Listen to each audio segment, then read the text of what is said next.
Hello and welcome to another edition of Happenings in the Dearborn Public Schools. I'm David Mustonen, Director of Communications for the Dearborn Public Schools. See how convenient that is? That kind of just all works out, one right on top of the other. Joining us, as always, our Superintendent Dr. Maleyko. How you doing, David? Things How going you? okay? Good. You having a good month? It was pretty warm October. I know Halloween is coming soon. Yeah. Any plans for Halloween? No, I was getting my Mickey Mouse outfit all together, but I don't think we'll be doing that this year. Oh, okay. I think we'll just stay home and hand out candy. Okay. So. Okay, all right. Well, I do know also at ASC we have a pretty competitive group of departments. And I'm vetting that the superintendent's complex is going to come out number one this year. We always do very well Yeah. in that, and it's all for the kids. Yes. Students first, Yes. always students first, and we do it for the kids who come over and visit our building, some students from Snow, which is always nice. Yeah. And every department, always kind of dresses up, but we always do a great job. Yeah, absolutely. Yeah. We're not competitive. No, not at all. No, not at all. When there's you and nothing Joanne to it. joined forces, it's not like we were. It's not as if Mr. Wall and his group or HR are going to come close, right? Yeah, no. Not at all. So anyway, here we are, Happenings. We always have some great special guests joining us, and that is no exception today. We have Chris Sipperley, who is president of the DFT, the Dearborn Federation of Teachers, and Rene, who is president of the Dearborn Federation of School Employees, DFSE, who is also joining us here today. And we're going to try something different, something new. We're going to negotiate contracts live on the air. All right? Are we ready? Let's go. No, this is Start now. No, this is pre-taped. It's pre-taped, David. All right. So we'll delay the release. Just You know why? We have 5 contracts up for negotiation. Don't, put a scare in me and the board and the union heads here. It's always good to have fun. Yes, Yeah. absolutely. yes. Yeah. So, I guess we'll get started with, first with Chris, just, kind of your role in the district and with the union. What is your overarching role that you play for the Dearborn Federation of Teachers? Well, I'm the president of the Dearborn Federation of Teachers, which is a full-time job because we have over 1,400 teachers. So I stay very busy with everything that is involved with not only, union business, but also everything that we collaborate on. Mm-hmm. I feel like I have, I like to say, a thumb in the pie of pretty much everything that goes on in the district, thanks to you and your willingness to work together. Well, and it goes both ways, and I think that's one of the things we wanted to talk about today is, the collaborative partnership. Now, sometimes we disagree, but it's respectful, and we want to collaborate, and that's fine. That's part of the process. I know that, I actually, a few years ago, had presented at the state superintendent conference when I was HR at the time with former Superintendent Whiston, who's now state superintendent, and we just really wanted to embrace a philosophy that I think that we've developed together of working together collaboratively. So when you say, you're full-time, we see a benefit to that, to having you as the union president full-time, because then you can get involved in some of the things that we've partnered on. I don't know if you want to mention, recently it's been like the co-teaching committee that you've been involved in. And I know it would be hard if we didn't have someone full-time to collaborate with. Another one is the home visit model. I don't know if you wanted to comment on either of those. Yeah, actually the parent-teacher home visit, a group of our teachers, 7 of them are going to the conference tomorrow for the weekend. And so they're going to learn more about parent-teacher home visits, and then we're hoping to be able to bring back a trainer to train our teachers now so that we can expand it further throughout the district. So. And from what I'm hearing, there's been more. We've done 2 schools so far, but with the expansion, there seems to be more enthusiasm for the model.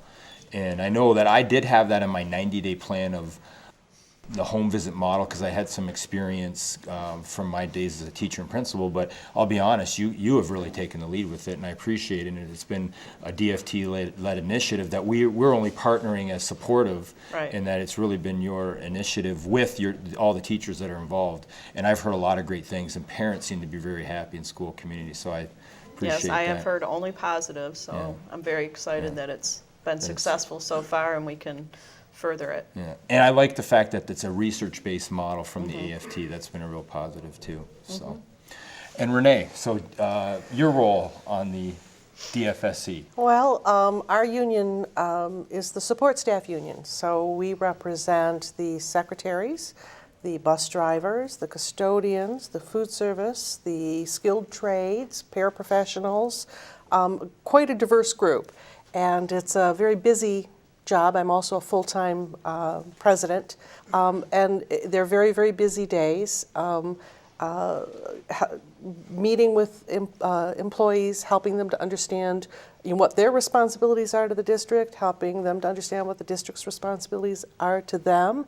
And we also really appreciate the positive working relationship we have. We think that it's helped employees, it's helped the district, and it's helped the students. And our employees are really dedicated to the students.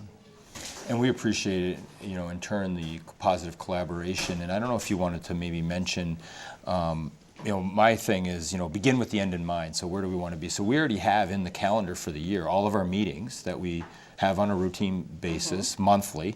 And I could say for me, I'm meeting with all of the union heads in different groups, one collaboratively with all of us, and then we also meet as individual groups, and that's usually on a Thursday, between 1 to 5 is the amount of time. So I don't know what both of you feel free to, mention your thoughts on those meetings and, things that we're doing within those meetings. Well, I find the meetings very, very helpful. It helps us to, bring problems and hopefully work things out before they explode. Sometimes things can explode, we know that. Sometimes, yeah.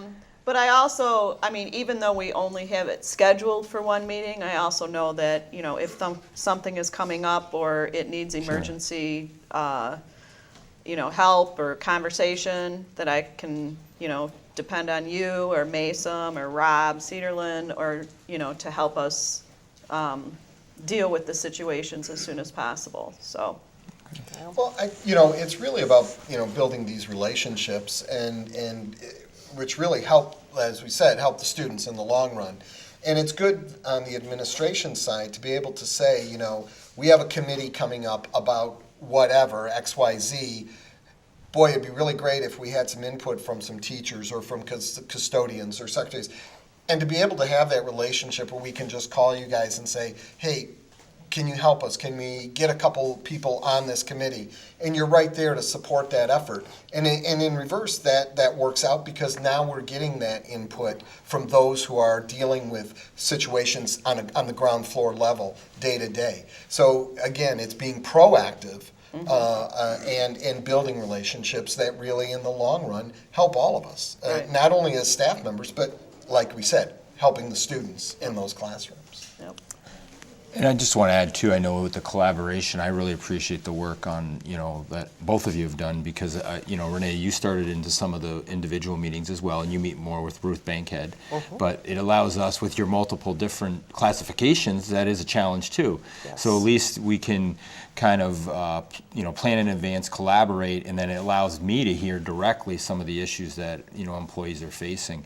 And I think, the philosophy, and I know, it takes both sides really to do this because I know like sometimes the state law says, well, I'll use an example when I was in human resources, prohibitive subjects of bargaining and evaluation and things like that.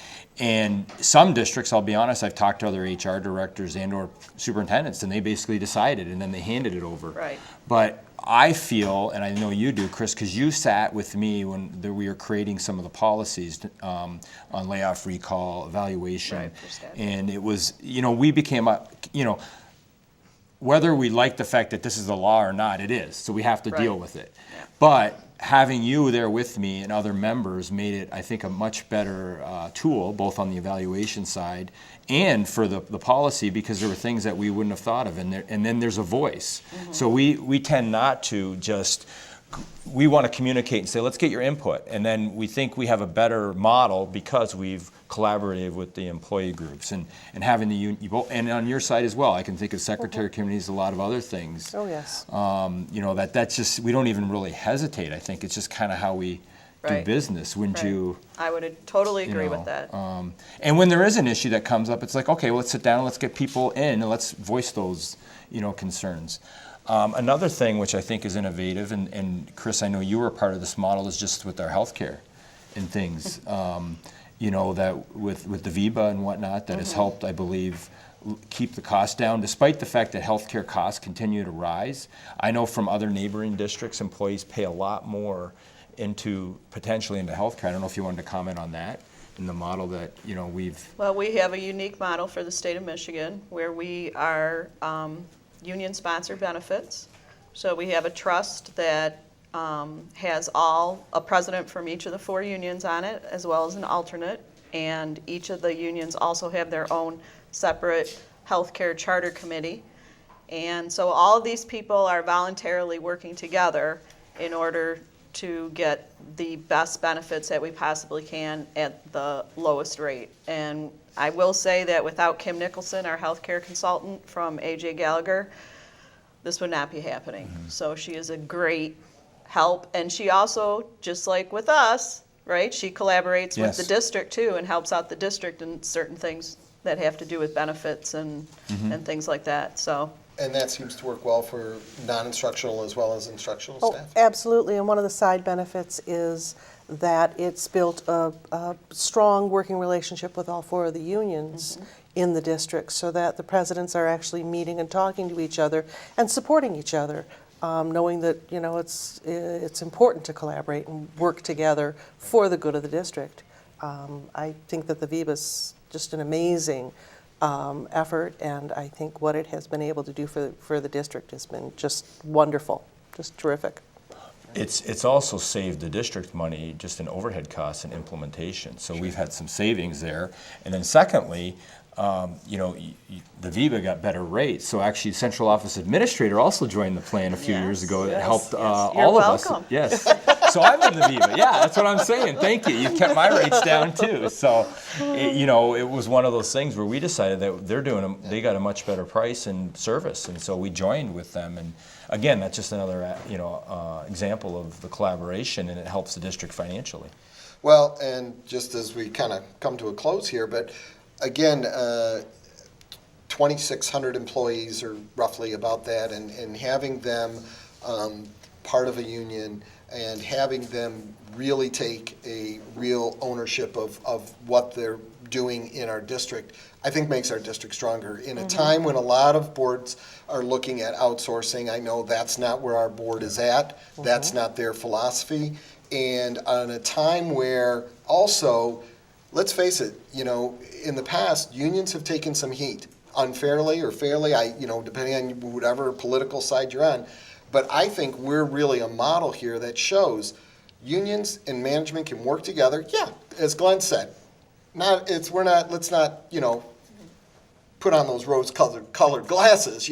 There are times when there are disagreements, but there is room there to work together, collaborate, and we can see the strengths that it really provides for the district from the instructional side and non-instructional side. So I think that that's a real asset for our district that people maybe don't realize. And I think, as you said, a real model for other districts to look at to say, yeah, unions are a great thing. They can work collaboratively with management. They can be a real asset and help your students and help your district grow. So yeah, we deal with disagreements in a professional manner and collaborative. So it's unlike when you're talking to the U of M fans, David. It's opposite of that. Just so you know.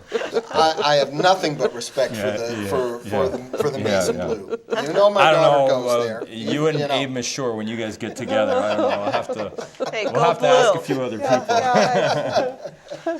Well, thank you both for joining us. We appreciate that very much. Thank you for having Thanks us for having here. Thank you. us. Yes, thank you Thank very you. much. That's great.